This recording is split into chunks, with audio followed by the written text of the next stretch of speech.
വ്യവസായ വകുപ്പിലെ പൊതുമേഖലാ സ്ഥാപനങ്ങളുടെ തലപ്പത്ത് മാറ്റം. കോടിയേരി ബാലകൃഷ്ണന്റെ ഭാര്യ സഹോദരൻ വിനയകുമാറിനും മാറ്റം. യുണൈറ്റഡ് ഇലക്ട്രിക്കൽസ് MD ആയിരുന്നു. പകരം അനീഷ് ബാബുവിനാണ് നിയമനം. 5 സ്ഥാപനങ്ങളുടെ MDമാരെയും മാറ്റി.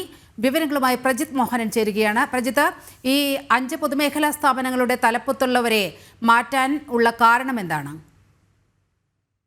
നീലിമ, കൃത്യമായ കാലയളവിൽ പൊതുമേഖലാ സ്ഥാപനങ്ങളിൽ ഇത്തരത്തിലുള്ള മാറ്റങ്ങൾ ഉണ്ടാകാറുണ്ടെന്നും അതുകൊണ്ട് തന്നെ മികച്ചും സ്വാഭാവികമായ നടപടിയാണിതെന്നുമാണ് വ്യവസായ വകുപ്പും സർക്കാരും ഈ വിഷയത്തിൽ നൽകുന്ന വിശദീകരണം. എന്തായാലും ഈ കൊല്ലം ആസ്ഥാനമായി പ്രവർത്തിക്കുന്ന വ്യവസായ വകുപ്പിന് കീഴിലുള്ള പൊതുമേഖലാ സ്ഥാപനമായിട്ടുള്ള യുണൈറ്റഡ് ഇലക്ട്രിക്കൽസ് ഇൻഡസ്ട്രീസ് ലിമിറ്റഡിന്റെ MD സ്ഥാനത്ത് നിന്ന് കോടിയേരി ബാലകൃഷ്ണന്റെ ഭാര്യ സഹോദരൻ SR വിനയകുമാറിനെ മാറ്റിയതോടെയാണ് ഈ മാറ്റം വലിയ ചർച്ചയായത്. ഇപ്പോൾ അദ്ദേഹത്തിന് പകരം പണ്ടംപുരത്തിൽ അനീഷ് ബാബുവിനെയാണ് പുതിയ MD ആയി നിയമിച്ചിരിക്കുന്നത്. വ്യവസായ വകുപ്പിന് കീഴിലുള്ള 5 പൊതുമേഖലാ സ്ഥാപനങ്ങളിലെയും MDമാരെ ഇന്ന് നടന്ന മന്ത്രിസഭാ യോഗത്തിൽ മാറ്റുകയുണ്ടായി. ഈ SR വിനയകുമാറിനെ UDF ഭരണകാലത്താണ്, അന്ന് വ്യവസായ മന്ത്രിയായിരുന്ന PK കുഞ്ഞാലിക്കുട്ടിയുടെ കാലത്തായിരുന്നു ഈ പൊതുമേഖലാ സ്ഥാപനത്തിന്റെ MD ആയി നിയമിച്ചിരുന്നത്.